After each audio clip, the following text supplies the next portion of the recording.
Today we're going to learn how to make faux leather earrings using your Silhouette Cameo. Plus, I have free earring cut files for you in the description box below. Hey guys, in today's tutorial we're going to learn how to make faux leather earrings from start to finish using your Silhouette Cameo. Let's go ahead and go to our supplies list. You're going to need your Silhouette Cameo, cutting mat, cutting blade of your choice. You need faux leather or glitter canvas. You could also use real leather if that's what you have. You need an earring cut file. I have 2 different earring cut files in the description box below. They are available in Studio 3 files and SVG files. You need fish hook ear wire, which are the pieces that you put in your ear once your earrings are completed. Jump rings. You need a small hole punch. You could also get a leather hole punch. That is completely up to you. You need jewelry pliers, or you could use like needle nose pliers, a pair of scissors, and a lighter. The lighter is optional, but it will help you seal the edges of your leather to keep it from fraying. Let's talk about the faux leather. These 3 pictures are sample pictures of my faux leather earrings. Now, you could wear them plain. You could add a monogram to them, as they are here.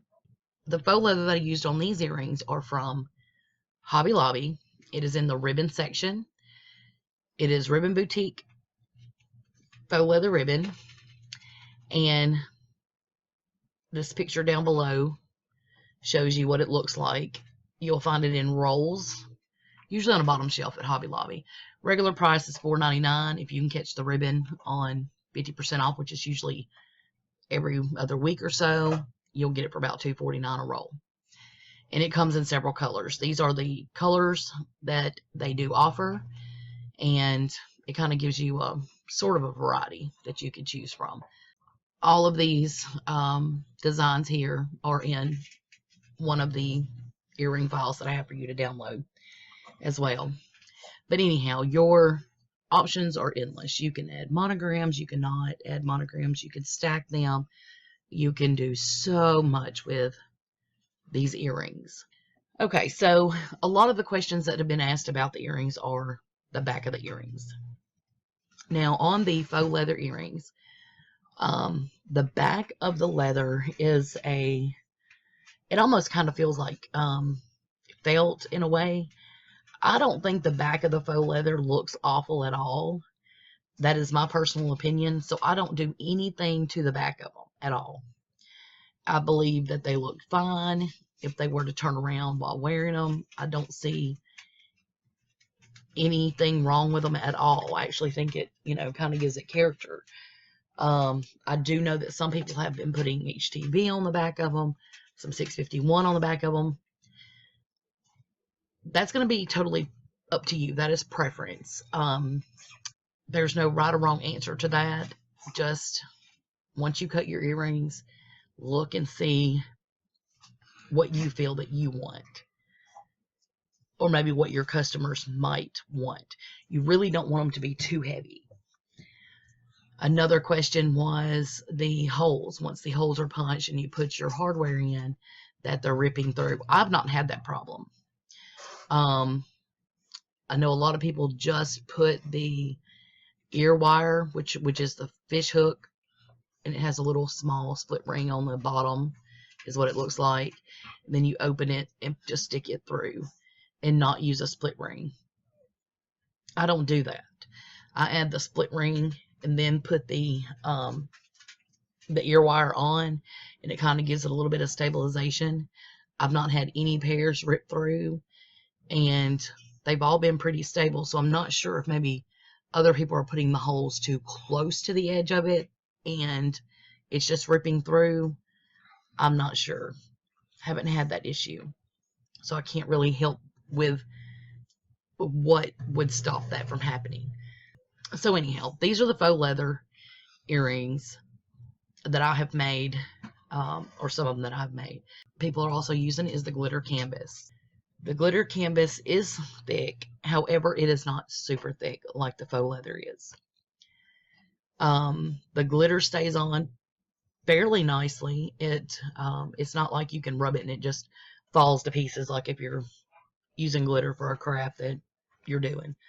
The back of the glitter canvas is white, and you can clearly tell that it is canvas. And with it being thinner, I do double up on these. So whenever I cut one pair of earrings, I'm actually cutting two. So I cut 4 pieces of the teardrop, and then I cut 4 pieces of the diamond shape. And then I take my hot glue gun and run a light layer of hot glue on one of them, top it with another earring shape, and I press it down flat. And it does not, the hot glue does not give it any bulk the way that I do it. While the hot glue is still hot, and I place the second shape on the top, I smooth it out. If any comes out, seeps out, I just trim it off. Only the glue, not the earring. And make sure that it's all, cleaned up. And it gives it stability so that they're not just flimsy and just, flapping in the wind. That seems to work very well. After I have them together, I do take my hole punch, and then punch my holes, add the split ring, and then the ear wire. The glitter canvas is also found in the ribbon section at Hobby Lobby. It's $4.99 also, and it only comes in 2 colors. They say gold and silver, but I really find this color to be more of a bronzy color, maybe bronze with a little hint of gold in it. It's a really pretty color.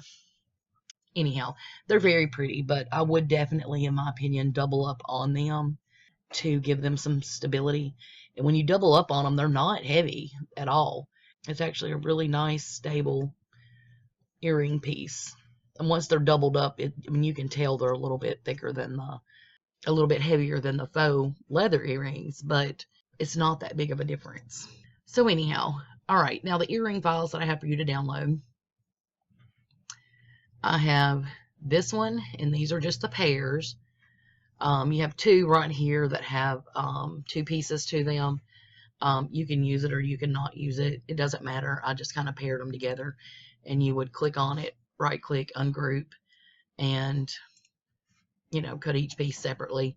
What you would want to do, each section is paired together. You would need to ungroup, right click, ungroup, and resize each set, whichever one that you're going to cut. Resize it to whatever size that you need your earrings to be. I just have them just generally sized to make sure that I could get them all, put together and into a file for you to download. The other earring file that I have here is just a cute little 3-piece earring collection that you can do whatever you want with, as far as if you want to put them all together as a 3-piece or whatever. But you would also have to click on each one, ungroup, cut separately, or however. But a couple people that I had trying the templates out had done like alternating colors, like the brown and then the blush color and the faux leather, and then the brown again, and just layered them on top. Like that would be the bottom, the middle, and then the top. And they were really cute. Of course, it makes them thicker, so you got to make sure that you adjust your split rings to to hold all of them. But they were really cute. So if you want it, it's there, and it's free for you to download. If you know anyone else that needs the earring files, I just ask that you do not sell the files and you do not share the files. You can tell people where they can come to the video and they can download their own. That's the only thing that I do ask. I want to be able to keep sharing files with you, and I don't think that excuse me, I don't think that you should have to pay $3 and $4 for files if you could use them, and I can create them. As long as everyone's being respectful and following the rules, I will continue to make files and share them with everyone. Those files are for you below, SVG format, and they're also in studio format, and they'll be in the description box below. So what I'm going to do is I'm going to copy this one,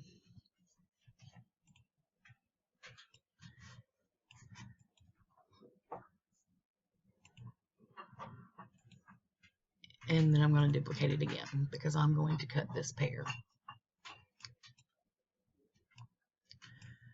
Okay. And obviously want to size them down because each one right now, the height is a little over 2.5 inches tall and a little over 1.5 inches wide. So I want them to be smaller. So what I'm going to do is I'm going to make sure I have both of them selected. I'm going to make them smaller. Now I'm going to check them. Now they're 2.25 by 1.3. And that will be just perfect. Now I'm going to do this in glitter canvas. So I'm going to select them both. I'm going to right click and I'm going to duplicate. Okay. I'm going to put them both together. I'm going to put my glitter canvas down on the bottom. Only no reason why, only because that's just where I already had it. Okay. So with your faux leather, if you're only doing the faux leather and you have a really sticky mat or a new mat, your leather is going to stick pretty good to your mat. Take your faux leather and do it face down. So you're going to do the slick side down on your sticky part of your mat. So the felt side will be facing up towards you. I don't know why that makes a whole lot of difference, but when I cut it with the face up or the slick side up, it did not seem to want to cut all the way through for some reason. So I swapped the placement. I did the material face down and cut the back with the back being up, and I haven't had any problems since. So put your material face down. I haven't, with the faux leather, I've not had to use any tape, like painters or masking tape. I've not had to do that to hold down the material. Now, if you feel more secure in using painters or masking tape to secure your material, go ahead and do so. Lay it down, lay you a piece on the top to secure it, lay you a piece on the bottom to secure it as well, to keep it from shifting or moving. That is going to be up to you. With the glitter canvas, you're going to have to use painters or masking tape to hold it into place. Okay, this is the glitter canvas. Never mind the glitter on the back of the canvas because it's just automatically on there anyway. I'm going to do this pair of earrings in the, what they call gold, but I'll say it's bronze, glitter canvas.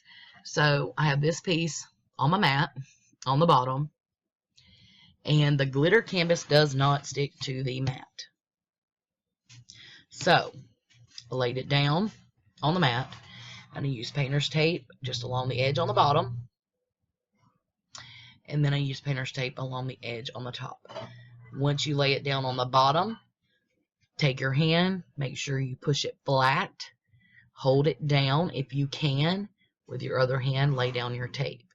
You need to make sure that this part of your material is laying flat as you put your tape down, so that there's like no air pockets or it's not flapping up and down, so that it will cut.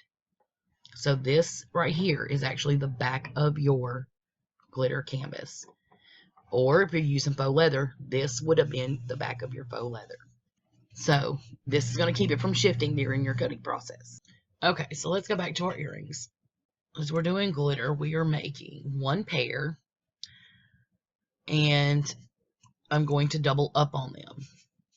2 for the right side, 2 for the left side. I moved them up some because I have my material taped along about this edge, and I may move them up just a little bit more. I will move them up just to make sure it doesn't cut into that tape. Okay, now with them all selected, I'm going to go to send to cut. Okay, now I personally do not use the auto blade, although you could if that's what you choose to do. I do not. So I'm turning that off. No cut on that. Okay, so on my tool 2, I have a ratchet blade in there. My material I've chosen is chipboard. Of course, I'm going to cut, and it's going to be the ratchet blade. All right, now it's set to no cut for right now. I don't know why. But we're going to choose cut edge because we're not cutting anything on the inside.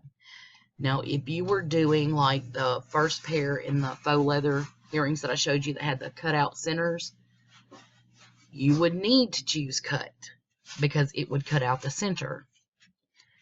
But when you have a solid earring like these, you could just choose cut edge, or like the teardrops, or you get what I'm saying. But if there's some kind of design in the center, it needs to be on cut. If there's not a design in the center, choose cut edge. Okay? You want your blade to be on 10, your speed to be on 1. Your force, which for those of you that have not upgraded to 4.1, is your force will not be listed as force. It will be listed as thickness, is 33. And I have passes down as 3. You could do 2 passes if you want to. I just chose 3. That's just to ensure that it, that it goes through. That's what I leave mine at. So chipboard, cut, ratchet blade. It's a solid shape, so it's a cut edge. Blade 10, speed 1, force or thickness 33, and I'm doing 3 passes. You want 2 to 3 passes. Once you have all that ready to go, make sure that your material is ready. Load it into your machine and click send. Go ahead and do that if you're following along, and I'll meet you back at the craft table.